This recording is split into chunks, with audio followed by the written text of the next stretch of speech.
السلام علیکم پیارے ناظرین و سامعین، عزیز دوستو، کیسے ہیں آپ سب؟ امید کرتے ہیں خیریت سے ہوں گے۔ اللہ تعالیٰ آپ کو سلامت رکھے، خوش رکھے، آباد رکھے، دونوں جہان کی نعمتوں سے مالا مال فرمائے۔ آج خاص پیغام لے کر خاص ٹاپک پر آپ کے سامنے حاضر آیا ہوں۔ آپ سے گزارش ہے کہ آخر تک بنے رہیں، انشاءاللہ آپ کو ساری بات سمجھ میں آ جائے گی۔ وہ خاص پیغام کیا ہے، خاص بات کیا ہے، خاص ٹاپک کیا ہے کہ آپ حضرات سنے ہوں گے جادو کا پتھر، جادو کے پتھر کے سلسلے میں کہ جادو کا پتھر، لیکن اس جادو کے پتھر کی حقیقت کیا ہے کچھ لوگ دیکھے بھی ہیں، تو آپ دیکھ رہے ہوں گے ویڈیو کی شکل میں، آپ کی آنکھوں کے سامنے بھی ہے، اس کا دیدار بھی کرتے رہے اور اس کی حقیقت کیا ہے۔ اجمیر جانے والے حضرات، یہ معاملہ جو ہے اجمیر سے جڑا ہوا ہے۔ اجمیر جانے والے حضرات اس پتھر کو اکثر لوگ دیکھتے بھی ہیں اور دیکھ کر آتے ہیں کہ یہ پتھر زمین سے اٹھا ہوا ہے اور یہ پتھر اتنا چھوٹا نہیں ہے، آپ کی نگاہوں کے سامنے ہے، آپ اپنی نگاہ سے دیکھ رہے ہیں، یہ پتھر کافی بڑا پتھر ہے۔ اس پتھر کی اصل حقیقت کیا ہے میں آپ کو بتاتا چلوں۔ تو اکثر لوگ دیکھنے والے دیکھ کر یہی سمجھتے ہیں کہ اس پتھر کی جو کرامت کا معاملہ ہے، اس پتھر کو زمین سے اونچا روکنے کا جو معاملہ ہے، سرکار خواجہ غریب نواز رضی اللہ تعالیٰ عنہ کے ساتھ منسوب ہے، ان کی طرف یہ معاملہ ہے، لیکن نہیں، اس کی حقیقت کچھ اور ہے۔ اس کی حقیقت کیا ہے، اس کی حقیقت کی طرف چلتے ہیں۔ اس کی حقیقت یہ ہے کہ آپ سب حضرات جو بھی اجمیر جاتے ہیں، اکثر لوگ تارا گڑھ پہاڑ پر چڑھتے ہیں اور پہاڑ پر عبور کرتا ہوا پہاڑی کے اوپر جا کر چوٹی پر جا کر ایک مزار ہے، اس مزار شریف میں جو آرام فرما ہے سرکار میرا سید حسین خنگ سوار رحمۃ اللہ علیہ، اسی صاحب مزار کی زیارت کے لیے اکثر لوگ جاتے ہیں۔ اس پتھر کا معاملہ بھی انہی کے ساتھ جڑا ہوا ہے۔ یہ پتھر آخر ہے کہاں؟ لیکن تارا گڑھ جانے کے لیے تین راستے، ایک تو سواری کا راستہ ہے، آپ گاڑی کے ذریعے چل سکتے ہیں پہاڑ پر، ایک پیدل ہے جو آپ جب مزار شریف سے یعنی اجمیر شریف سے بلند دروازے سے سیدھے جانب آپ جائیں گے تو آپ کو ادھر 2.5 دن کی جھوپڑی کا راستہ ملے گا۔ اسی 2.5 دن کی جھوپڑی سے پہلے ایک راستہ بائیں جانب کٹا ہے، وہ تارا گڑھ کی طرف گیا ہے۔ سرکار بڑے پیر صاحب ایک مزار ہے، اسی مزار سے ہوتا ہوا وہ راستہ اوپر کو گیا ہے۔ ایک راستہ 2.5 دن کی جھوپڑی کی طرف سے گیا ہے۔ اسی 2.5 دن کی جھوپڑی کے بعد ایک جگہ آتی ہے، وہاں پر مزار شریف بھی ہے، وہاں پر میٹھے نیم کا پیڑ ہے، میٹھے نیم کا بھی نام سنا ہوگا آپ نے۔ جس نیم کی خوبی ہے اور خاصیت یہ ہے کہ آدھے نیم کے پتے میٹھے ہوتے ہیں، آدھے نیم کڑوے ہوتے ہیں۔ نیم کی خاصیت کڑواہٹ ہے، لیکن آدھے نیم کے پتے میٹھے اور آدھے نیم کے پتے کڑوے ہوا کرتے ہیں۔ اس کی اصلیت کیا ہے، اس کے تعلق سے پھر کبھی انشاءاللہ موقع ملے گا تو بتاؤں گا۔ اسی راستے سے میٹھے نیم کا پیڑ جہاں پر ہے، اسی سے آپ جب جائیں گے تارا گڑھ کی طرف، اسی راستے پر نیم کے پیڑ کے راستے پر جو راستہ ہے، اسی راستے پر پتھر آپ کو ملے گا۔ جب واپسی میں دوسرے راستے سے جب جائیں گے، آپ واپسی میں آئیں گے تو اس راستے میں ملے گا پتھر۔ اسی پتھر کے تعلق سے آتا ہے کہ ایک دفعہ سرکار میرا سید حسین خنگ سوار رحمۃ اللہ علیہ اپنے ساتھیوں کے ساتھ، اپنے غلاموں کے ساتھ، اپنے مریدوں کے ساتھ، اپنے خلیفاؤں کے ساتھ اجمیر شریف سے تارا گڑھ کی طرف عبور کر رہے تھے، تارا گڑھ کی طرف جا رہے تھے۔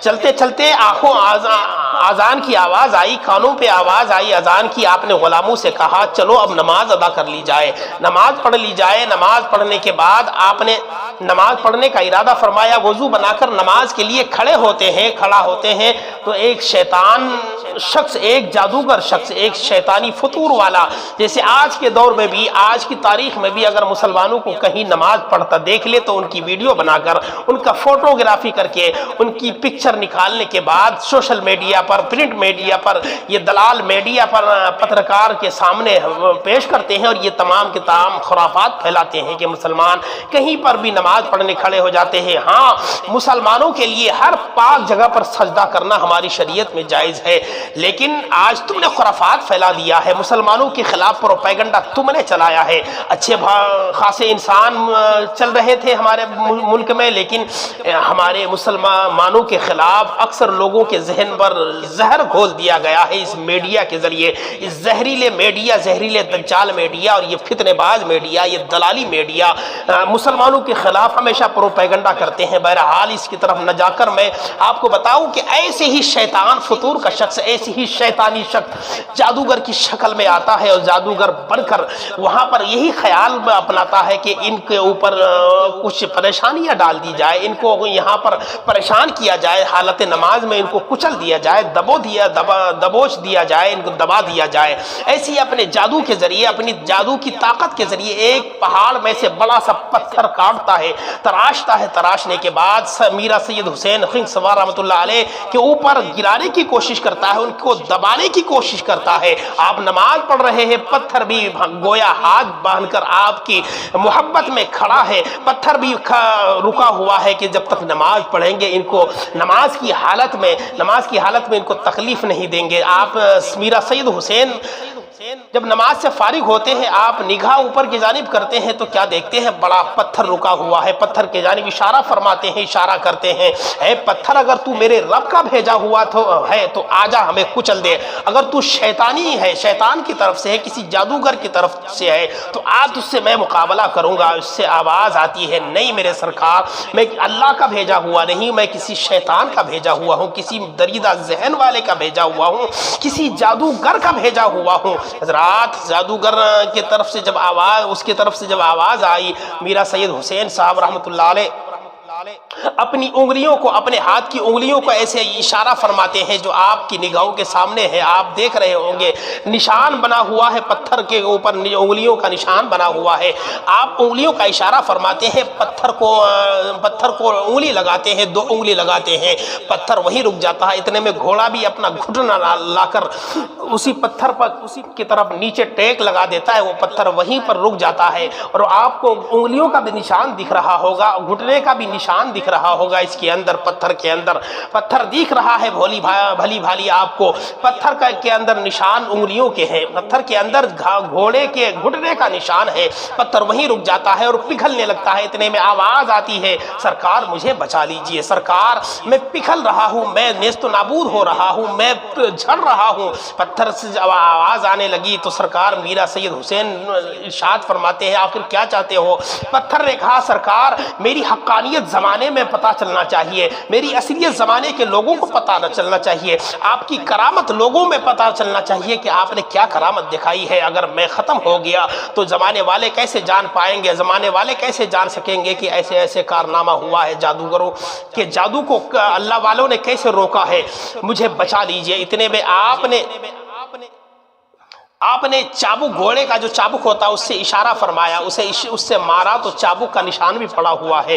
چابک کا مارنا تھا کہ پتھر وہیں پر رک جاتا ہے، یعنی زمین پر نہیں ٹکتا ہے، زمین سے اوپر ہے، آپ کو دکھ رہا ہوگا، زمین سے اوپر پتھر ہے، پتھر رک گیا ہے۔ اتنے میں جادوگر کا جادو ختم ہو گیا۔ میرا سید حسین رحمۃ اللہ علیہ خنگ سوار کہ یہ کرامت دیکھیں کہ نماز کے بعد آپ نے پتھر کو اپنی انگلیوں کے اشارے سے روک دیا۔ پتھر کوئی چھوٹا موٹا نہیں تھا، پتھر اتنا بڑا ہے، آپ کو دکھ رہا ہوگا کتنا بڑا پتھر ہے، پتھر کو آپ نے روک دیا تھا۔ یہ دریدہ ذہن والے ہر زمانے میں مسلمانوں کو پریشان کرنے والے رہا کرتے ہیں۔ حضرات یہ پتھر کا معاملہ تھا، جو لوگ یہ سمجھتے ہیں کہ اس پتھر کا تعلق سرکار خواجہ غریب نواز سے ہے تو وہ غلط فہمی میں ہے، ان کو جانکاری نہیں ہے۔ اس جانکاری کو آپ نے اگر سنا ہے، یقیناً سنا ہے، تو اس جانکاری کو اپنے دوستوں تک بھیجے، اپنے چاہنے والوں تک بھیجے تاکہ یہ جانکاری اکثر لوگوں تک پہنچ جائے۔ میں سمجھتا ہوں کہ آپ بخوبی سمجھ گئے ہوں گے۔ اگر کوئی بات ہے، کوئی سوال ہے آپ کے ذہن میں تو یقیناً کمنٹ سیکشن میں آ کر ہر اعتبار سے، آپ اسلامی اعتبار سے جو بھی سوال کرنا چاہتے ہیں آپ کمنٹ سیکشن میں آ کر سوال کریں، انشاءاللہ آپ کے سوال کا جواب دینے کی کوشش کروں گا۔ تب تک کے لیے اجازت دیجیے، اپنا خیال رکھیں۔ السلام علیکم، خدا حافظ۔